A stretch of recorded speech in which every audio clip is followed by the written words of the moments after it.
Je ne vous le dis pas. Laurent Roland est venu à 8 épingles.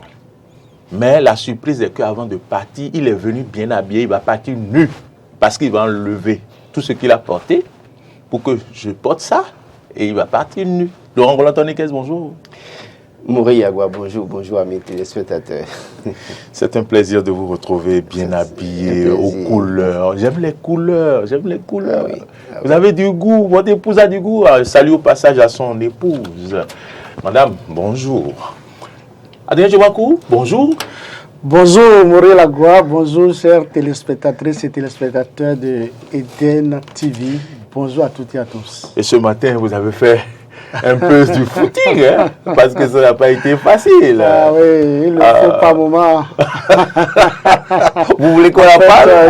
Vous voulez qu'on la parle? Il y a un terrible embouteillage sur la voie, mais ça s'est passé quand même. Ça s'est passé? Oui, ça s'est bien passé. Au point où on peut changer de moyen de locomotion. Il aurait fallu que nous laissions tomber le véhicule.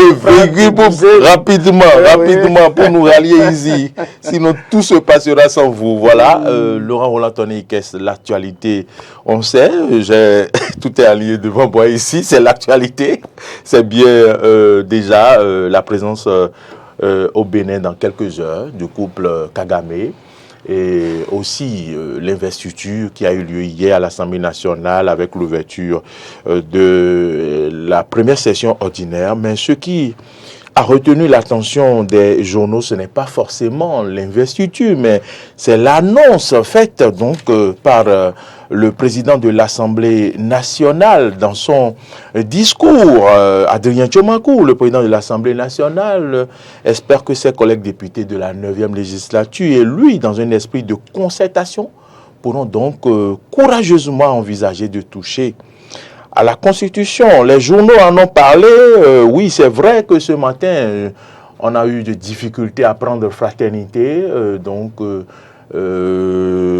On l'a notifié, mais vous n'avez pas vu notre message très tôt. Sinon, Fraternité en a parlé. Et puis, d'autres journaux en ont parlé également. Potentiel, primeur et tout ça. Laurent Roland Tonnikès, Adrien Djomakou, investiture du président de l'Assemblée nationale, c'est une vieille habitude. Le président n'a rien créé de nouveau. C'est ce que faisaient les autres députés, les autres présidents de l'Assemblée nationale. Oui, quand un président est élu, le président doit être investi. Donc c'est de l'ordre normal des choses qui soient investies. Le président n'est pas un chiffon. Bon, le président n'est pas un chiffon. En fait, pour dire, quand il est élu président, encore que c'est la deuxième personnalité du pays, et c'est de l'ordre normal des choses qui sont investies. Maintenant, tout est dans la manière dont il est investi, tout est dans le message qui véhicule au cours de cette investiture. Et vous faites bien, si bien de rappeler cette annonce plus ou moins voilée qui peut-être annonce les couleurs d'une éventuelle révision de la Constitution. Mais je ne vois pas ça de la même manière. Je me dis, bon oui, c'est un souhait, certainement, du président de l'Assemblée nationale, Louis Lavonu. Mais est-ce que ce sera un souhait de la majorité présidentielle? Surtout que nous avons un chef qui a promis déjà parti au bout de ses 2 mandats.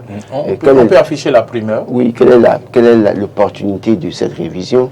Et s'il n'y a pas de pots de banane qu'on va glisser peut-être aux députés de l'opposition qui peut-être après, on dira oui, eux-mêmes ils ont voulu la révision de la Constitution et que par conséquent, eux-mêmes ils ont prévu mettre leur dissolution, en tout cas corriger ce qu'ils veulent corriger. J'ai quelques craintes peut-être, si on révise une constitution, aujourd'hui en l'état, est-ce qu'on ne tombera pas dans ce que les caciques du pouvoir appelleront plus tard une nouvelle république? Est-ce que, si on fait une révision de la constitution, est-ce qu'on ne tiendra pas le même discours que Macky Sall a tenu au Sénégal il y a quelques jours en disant que son premier mandat est intangible avec la révision, la réforme opérée en 2016 dans son pays? L'un dans l'autre, c'est un ensemble de choses qui peuvent amener à avoir des craintes. Mais ceci étant, si nous avons un chef qui a rassuré, je crois qu'en réalité, on peut continuer à lui faire confiance et dire que dès que les députés à qui sa cause voudront aller sur ce terrain, il sera certainement le premier à les interpeller. Maintenant, nous sommes sur un terrain politique, hein. Les annonces ou les promesses en politique n'engagent que ceux qui y croient. Très bien. Alors, donc, Adrien Tchomakou, je me retourne vers vous. Vous voyez bien la primeur affichée tantôt. J'étais en train d'aller chercher des déclarations à la une. Et déjà, ma première question à vous, qu'est-ce qui fait peur quand on parle de révision de la Constitution? Mais ma deuxième question, c'est la réaction de l'honorable Éric Rondeté, président donc du parti Les Démocrates, qui dit, je cite, « J'attends la mise en œuvre du discours du président Vlavon. » Oui, Maurice Lagua, il faut dire que j'ai suivi le président de l'Assemblée nationale, tout comme vous, bien habillé, très bien requinqué, bien en forme, en pleine forme. Vlavon, dans un discours bien posé, a annoncé officiellement la possibilité que les députés de la 9e législature révisent la loi fondamentale, c'est-à-dire notre Constitution. Et moi, je l'ai toujours dit ici sur votre plateau, que notre Constitution en l'état mérite d'être toilettée. Quand j'emploie souvent le mot révision de la Constitution, vous me demandez d'employer le mot plutôt toilettage. Que révision, c'est trop fort. Voici que vous a dit d'utiliser toilettage. Maintenant, c'est la deuxième personnalité de notre pays au plan constitutionnel qui l'a annoncé. Et je pense que le moment est venu que nous toilettions ou du moins nous révisions notre loi fondamentale parce qu'il y a trop d'impairs dans la Constitution. Donc il faut quand même la toiletter. Vous venez de pas. 2019. Vous venez de pas.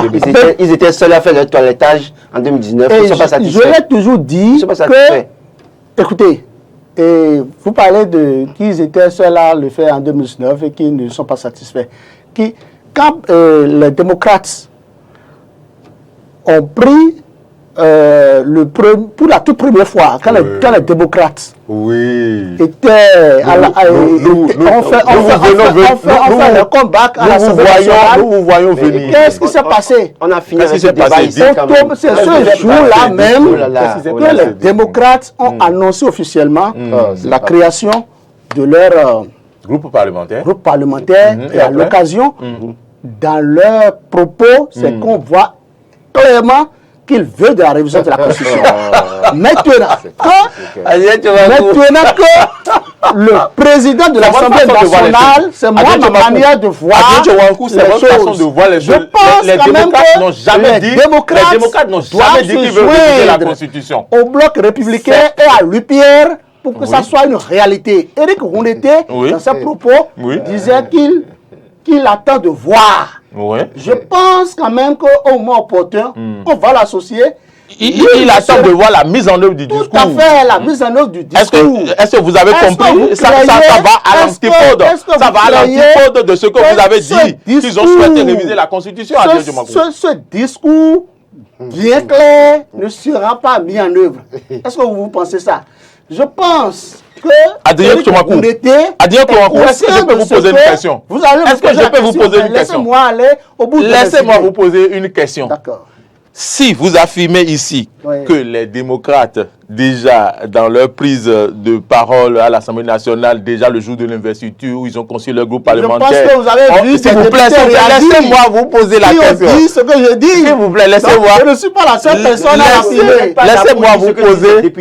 Laissez-moi vous poser la question. C'est l'analyse que je suis en train de faire. Oui. Donc, moi, mon opinion. Donc, si vous estimez que les démocrates ont souhaité que la révision de la Constitution soit faite et que hier, le président tient un tel discours et que l'honorable Éric Rondeté dit qu'il attend de voir la mise en œuvre. J'attends de voir la mise en œuvre de ce discours. Est-ce que vous comprenez bien ce que ça veut dire? Est-ce que ça veut dire que j'applaudis le discours? Non, ça ne veut pas dire que j'applaudis le discours. Donc, par conséquent, ça veut dire pour moi quand on dit j'attends de voir la mise en œuvre, il faut qu'en mettant ça en œuvre, qu'on puisse tout au moins l'associer, qu'on ne le mette pas de côté. Vous voyez ce que je dis? Il faut qu'en voulant réviser la Constitution, que les 28 députés de l'opposition à l'Assemblée nationale soient associés, qu'on prenne véritablement en compte leurs propositions afin que nous ayons une révision propre, potable, une révision digne qui reflète l'intelligentsia du Béninois. Et ce qui a été fait, en est-ce que si tout est clair, on va chercher à réviser encore la révision? D'accord. Donc je pense quand même que Louis Vlavonou, et vous savez, on va laisser la parole à Laurent. Vivante. Louis Vlavonou, c'est une bibliothèque vivante. On va revenir à la bibliothèque vivante. Et c'est d'ailleurs son parcours qui l'a amené à être distingué et à se sommet au plus haut niveau. On vous aurait compris. On va laisser la parole à... à la cour des gens parfois. Qu'est-ce que vous appelez à la cour? C'est pas une vérité? Non, écoutez, je vous dis. Un ancien colonel de la douane qui a fait. C'est pas ça qui nous intéresse. Politiquement. Moi, journaliste, c'est pas ça qui m'intéresse. C'est ce qu'il fait en tant que président de l'Assemblée nationale qui m'intéresse. Et j'en parle. C'est ça, c'est ça. Pour vous dire quoi? Quand vous dites que des choses, vous affirmez des choses comme ça, c'est suffisamment grave. Parce que, attendez, laissez-moi. Oui, nous sommes sur un plateau. Je suis en mesure de vous répondre et de vous contredire. Et donc, laissez-moi parler. Alors, pour vous dire quoi? Les démocrates ont parlé, mais n'ont pas dit. Et ce débat, on a même vidé ça sur ce plateau. On a vidé ce sujet, Adrien. Tenez-vous à moi. Est-ce que vous ne voyez pas l'importance de la révision de la Constitution? Vous savez, ce qui me scandalise, moi, je n'ai pas aucunement, je n'ai peur de leur révision. Ils n'ont qu'à faire du Bénin ce qu'ils veulent. Ils peuvent réviser la Constitution. Attendez. Écoutez, la composition de la qui a révisé en 2019? C'est pas les députés, tous acquis à la cause de Patrice Talon en 2019, ou est-ce qu'ils étaient en train de dormir quand ils ont révisé? Ils auraient pu faire tout, insérer tout ce qu'ils veulent. C'est parce qu'ils ont compris qu'il y a des impairs. Donc il faut toujours apporter. Et quand c'est comme ça, vous laissez la parole à Laurent. Quand vous dites qu'il y a des impairs. Sinon, je vais prendre des dispositions draconiennes. Quand 83 députés s'asseyent et révisent une constitution, et qu'après vous dites qu'il y a des impairs, ça veut dire que vous donnez raison à ceux qui les traitaient de godillots, que vous donnez raison à ces personnes-là. Parce que je ne peux pas comprendre que vous avez notamment opéré une révision constitutionnelle, vous seul. Et quelques années après, c'est encore vous qui annoncez une révision de la Constitution pour dire qu'il y a des problèmes à corriger. Et vous soutenez parce qu'il y a la RAC. Aussi longtemps que vous allez parler, la RAC là ne va pas changer. Pourquoi? Parce que c'est un instrument politique. Et vous savez mieux que moi que c'est un instrument politique. Ce n'est pas une révision de la Constitution qui va régler ce problème. C'est la bonne foi des acteurs politiques, c'est la bonne foi des journalistes qui seront désignés, qui seront envoyés à la RAC, qui va changer la vie des journalistes, de la presse béninoise. Ce n'est pas une révision de la Constitution, c'est une bonne foi, une bonne volonté de changer les choses. Aussi longtemps que nous aurons des gens qui peut-être parce que je vous dis, la RAC c'est un instrument politique qui peut être utilisé à tout moment contre les médias. Et d'ailleurs on l'a vu, l'histoire de la RAC, vous savez mieux que moi, vous êtes mon année dans la presse. Et je ne vous apprends rien, vous êtes à l'ODEM, vous savez mieux, vous avez des informations mieux que moi quand même. Et donc, si vous avez utilisé la RAC, l'argument de la RAC, pour applaudir, pour dire oui, il faut réviser la Constitution, alors vous donnez le coup à ceux-là qui veulent mettre d'autres, ceux qui veulent dans la Constitution. On va réviser même la Constitution et on ne va même pas toucher à l'article qui concerne les médias. Moi, j'estime que oui, ils peuvent réviser la Constitution comme ils veulent. C'est pas mon problème. Nous sommes tous citoyens. Au moment du bilan, les Béninois vont aviser. Il n'y a pas de problème. Mais je dis, faisons les choses normalement dans ce pays, enfin, quand même. Parce que vous avez révisé les gens. Si vous dites normalement, de quoi parlez-vous? Mais écoutez, vous avez révisé, personne ne vous a rien dit.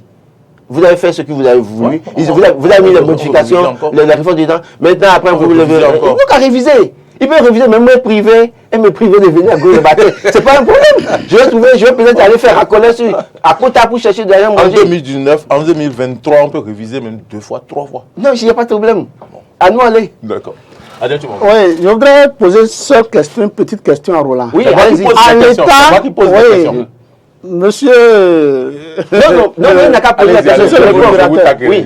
Dites-moi, à l'État, est-ce que notre Constitution a besoin d'être toilettée? Pour moi, en l'État, ça n'a pas besoin d'être toiletté. C'est eux qui ont toiletté. Tout est bon. C'est eux qui ont toiletté, qui ont mis parrainage, tout ce qu'ils veulent dedans. D'accord? Et les gens ont refusé à un moment donné de respecter ça. Mais finalement, ils sont rentrés dans les rangs. Maintenant, vous voulez maintenant, puisque vous avez vu que les autres sont rentrés dans les rangs et qu'ils ont réussi à avoir 28 députés, vous voulez peut-être vous modifier encore pour corser d'autres choses. C'est une stratégie politique. Bon, appelons chacha. Je peux avoir la parole. Pourquoi tout de suite vous parlez de corser Mais écoutez, vous avez déjà le projet. Nous sommes sur le terrain politique. Les gens, vous ne me laissez pas parler. les gens sont sur le terrain je ne vous accorde pas la parole. les gens, écoute, je suis d'accord qu'aucun pouvoir n'accorderait la part belle à son opposition. Et je suis sûr que cette révision dont on parle, qu'on nous annonce là, ça c'est pas pour les beaux yeux des opposants. C'est pas évident. Et nous sommes là. Si vous voulez, on prend la date. Adrien Tchomakou, vous avez la parole. Oui, je voudrais rappeler quelque chose à Roland. Première des choses, quand vous prenez notre constitution, On le laisse parler. il est dit clairement dedans que le chef de l'État, qui est là actuellement, ne fera que 2 mandats de son vivant. De sa vie. Nul ne peut faire depuis les 2 mandats de sa vie. C'est ça. Donc ça veut dire quoi? Ça veut dire que Ce n'est pas valable pour lui seul. Les autres chefs d'État, c'était valable pour eux. Ça veut dire que même si on révise la Constitution 20 fois, Patrice Talon ne peut plus être candidat. Et si c'est touché? Et lui-même, vous dites... Et si cette dissolution était touchée en temps? Ça ne peut... Écoutez, il faut lire... Vous n'avez pas suivi certainement cette partie de... comment il s'appelle? Quelle partie?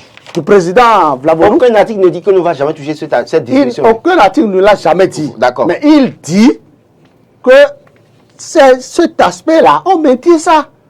Dans ses propos, ça a été dit. Qu'est-ce qui vous amène à faire confiance aux politiques? Écoutez, nous suivons tout. À Louis Vlavonou, nous suivons tout de près. Bien l'Assemblée nationale. Adrien Tchomakou, nous suivons tout de près. Suivez-moi s'il vous plaît. Suivez-moi s'il vous plaît. Je voudrais apporter du lait, de l'eau à votre moulin, parce que le président a dit que les Béninois se sont longtemps opposés à une réforme de la Constitution, par peur d'une révision opportuniste, par un pouvoir pour se maintenir au-delà de 2 mandats présidentiels.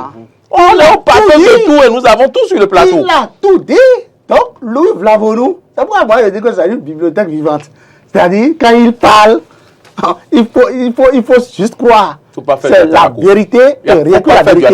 Sinon, vous allez passer au service commercial. Ce que je voudrais estimer, c'est quoi? C'est que notre révision, notre constitution, nous sommes tous conscients de ce qu'on doit la réviser. Mais c'est du père. Même vous aussi, Roland. Aussi, je suis Roland, du fond de ton corps là. Je ne compte pas la position. Je le dis clairement à qui veut l'entendre. Bon, parce que acceptons qu'on révise la constitution. Que l'opposition joue convenablement sa partition. Acceptons. Révision de la acceptons qu'on révise la constitution. Acceptons qu'on révise la constitution. Et que l'opposition agisse loyalement. Oui. Au nom de l'intérêt supérieur de la nation. Il faut que l'opposition nous fasse sa proposition. L'opposition peut faire des propositions et demander à ce que tout ce qui concerne le ticket présidentiel, ce que, entre griffes, la 8e législature avait mis dedans, l'opposition peut demander à ce qu'on enlève tout ça. Nous sommes en démocratie. C'est le jeu de la démocratie. Le président de l'Assemblée nationale même a parlé de révision opportuniste. Laurent, le président est conscient qu'il ne faudrait pas faire une révision opportuniste. C'est simple. Ce que vous dites là, c'est simple. Et soyez rassurés. Le président de l'Assemblée nationale vous rassure par son discours qu'il ne veut pas d'une révision opportuniste. Je vous donne un exemple simple. Ceux qui ont voulu la révision en 2019 ont dit que c'est pour faire la promotion de la femme. D'accord? Oui, attendez. Laissez-moi aller proprement. Je voudrais vous dire que ça a été fait proprement. Je vais vous montrer que ça n'a pas été respecté comme vous le pensez. C'est parce qu'on a réservé un poste pour les femmes, pour la liste qui est la majorité, qu'on a fait promotion de femmes. Combien de ces partis-là ont positionné une femme titulaire sur les listes pour les législatives? Allez vérifier. Bon. Le bien l'a fait. Donc ça veut dire qu'il faut préciser, vous voulez qu'on précise dans la Constitution que vous doivez positionner tel nombre de femmes sur la liste. Non, mais écoutez, vous dites que vous voulez faire position de la femme. Si votre liste n'a pas de majorité, est-ce que vous pouvez avoir le poste de la femme? Non. Alors, la localité dans laquelle cette liste dont on parle n'a pas de majorité là, est-ce que les femmes qui sont sur la liste ont été élues? Non. Voilà. Donc ça veut dire quoi? Après tout, c'est des discours politiques. Pas du tout. Écoutez, il y a la réalité politique. Nous sommes sur un terrain politique. Il y a toujours les arguments que les policiers mettront dans la balance.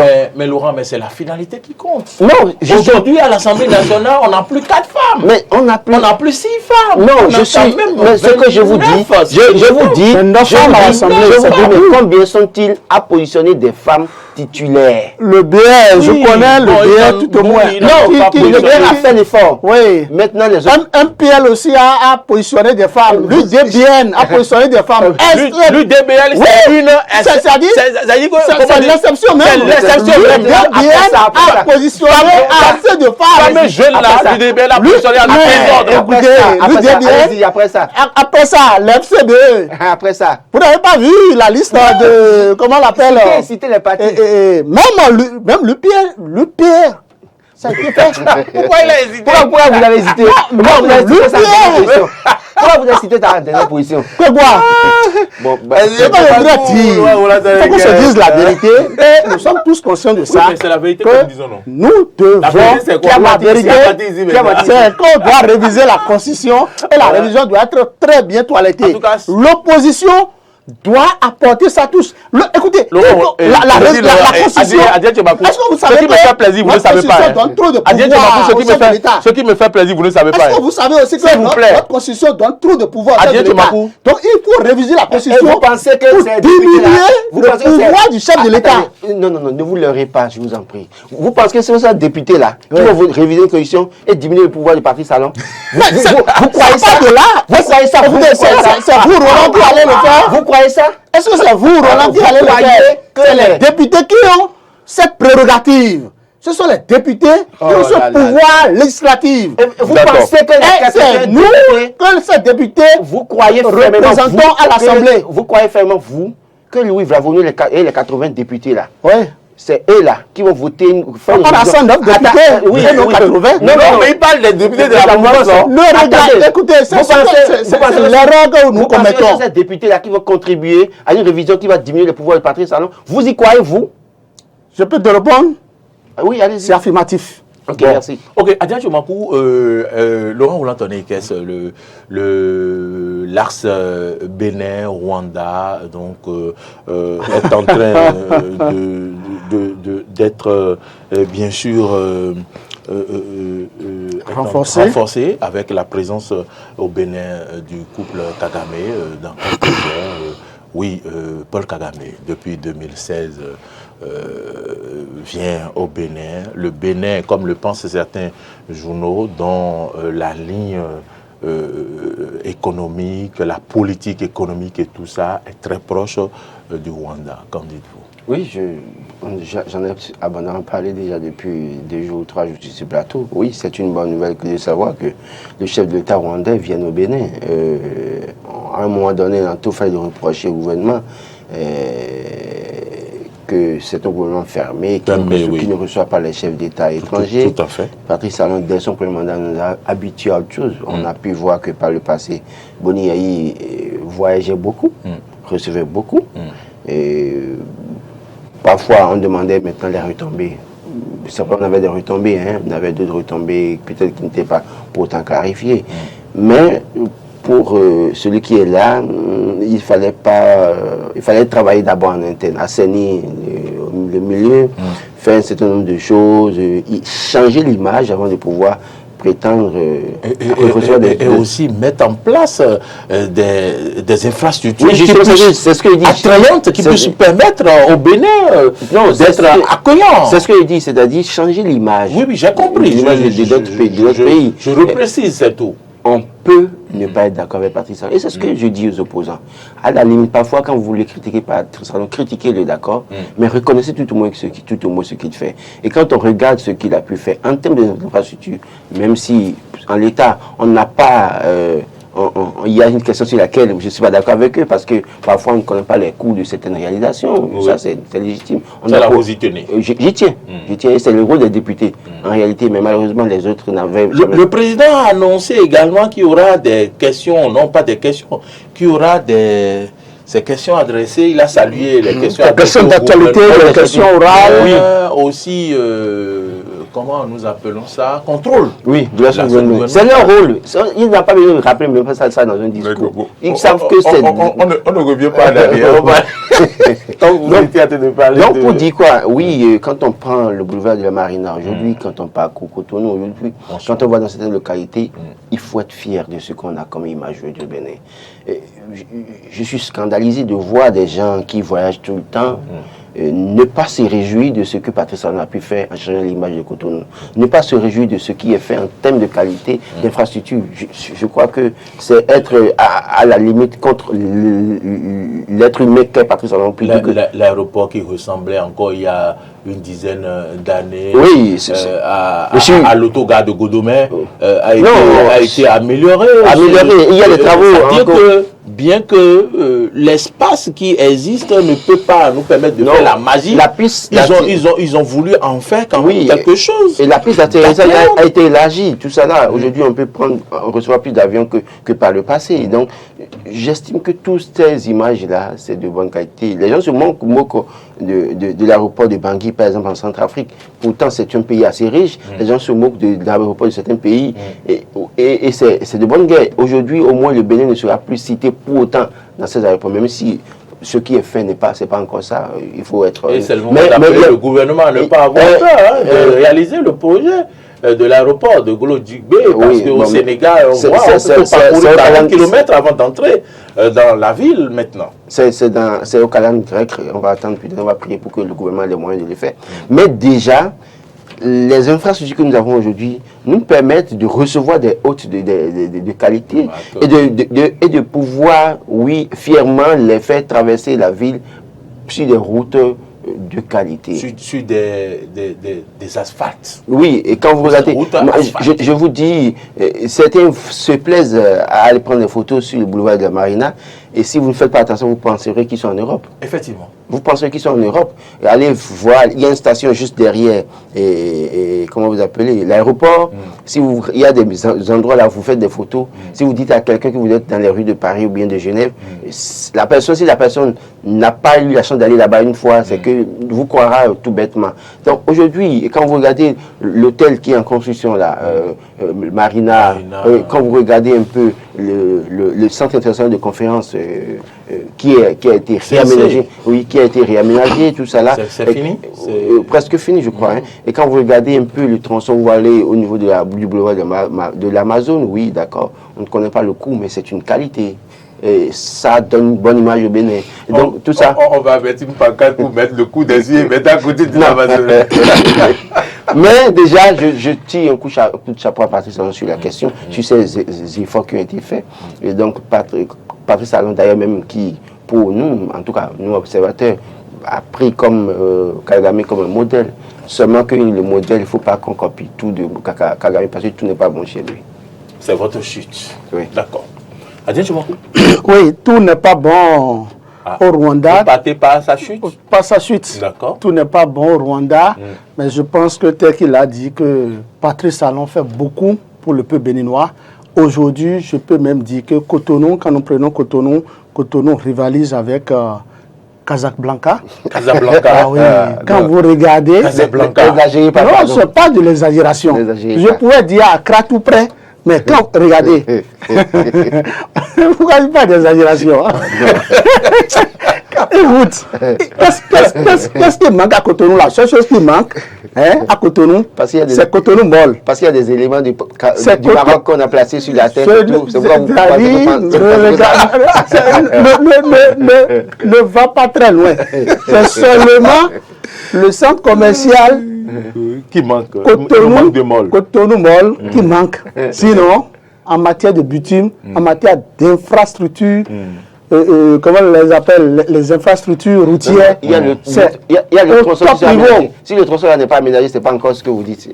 Bon. Nous sommes au top niveau. Kagame au Bénin, c'est une très bonne chose. Ça prouve que notre diplomatie en marche, la diplomatie offensive imprimée par Patrice Talon via Benossi. Vous savez, Patrice Talon aime toujours copier ce qui est bon. Et moi, je suis convaincu de ce que tout ce qui est bon chez Kagame au Rwanda, ça sera pareil au Bénin. Quand ce n'est pas bon et que ça l'arrange, vous pensez qu'il va le laisser tomber? Comment? Ce n'est pas l'intérêt personnel qu'il faut voir. Patrice Talon n'est pas comme ça. Ça arrange au système, pas lui. Quel que soit le système, c'est le peuple. Quand ça arrange le peuple, Patrice Talon agit. Et je pense que ce qu'il fait, ça arrange le peuple béninois.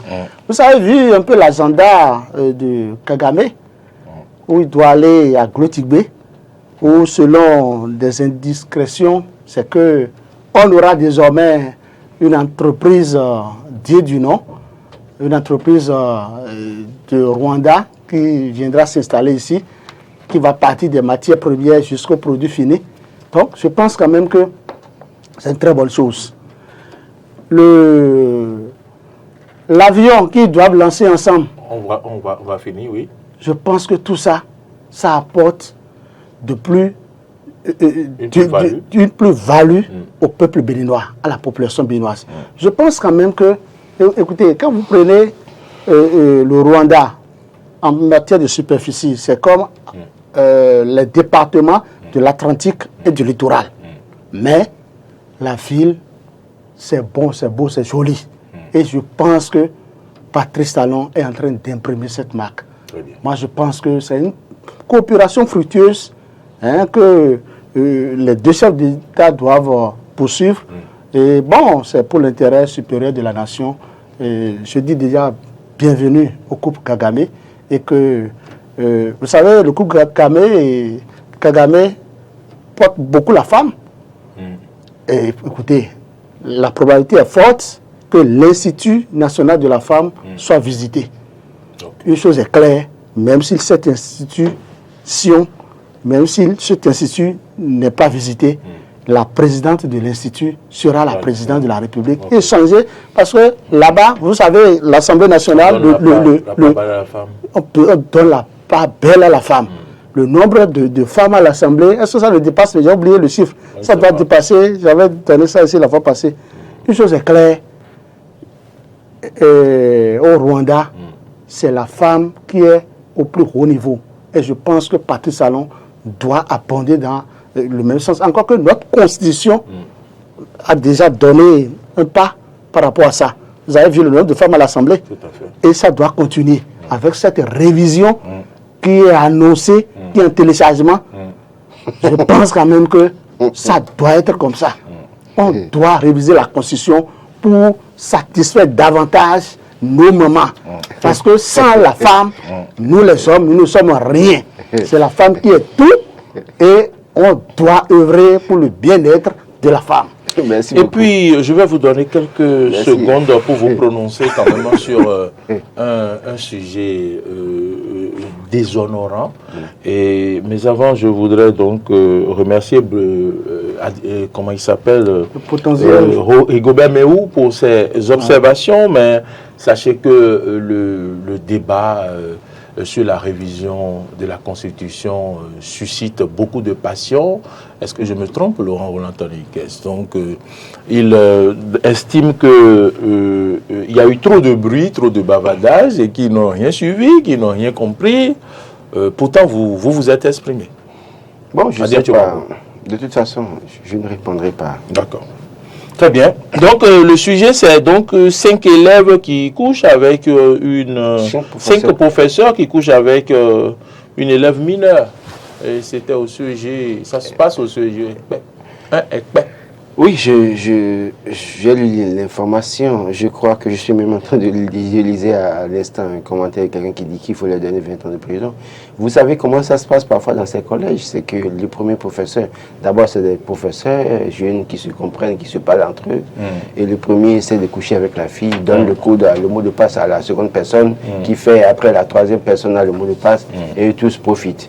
J'ai pu lire que la grande soeur de la fille a réussi à soutirer 250 000 francs CFA chez ceux qui ont couché. Elle a pris une caution. Caution. Vous appelez ça caution? Non, mais elle n'est pas pire que les proxénètes. Elle n'est pas pire que les proxénètes. Ça veut dire que sa sœur est devenue un instrument sexuel et que n'importe qui couche avec la sœur, elle va prendre de l'argent pour pouvoir se faire plein les poches. Je crois que c'est à sanctionner. Et les gens ne réfléchissent pas. Écoutez, comment on excuse, hein, les gens ne réfléchissent pas. Les gens ne réfléchissent pas. Parce qu'avec tout ce qu'on dit aujourd'hui, avec la promotion de la femme, INF là. Au-delà de l'INF, il y a eu des dispositions qui ont été prises en ce qui concerne les enfants. Vous amusez. Les gens s'amusent avec leur vie. Vous vous amusez à aller faire quoi avec une mineure? D'ailleurs, même femme adulte aujourd'hui là, draguer femme adulte et l'amener quelque part dans un hôtel, prenez vos dispositions. C'est risqué. Parce que la même femme va se griffer le corps et dire que vous l'avez violenté. Et personne ne vous défendra, vous irez en prison tout bêtement. Et les gens n'ont pas peur de leur vie et tombent dans ces problèmes-là. Moi je dis, bonne chance à eux.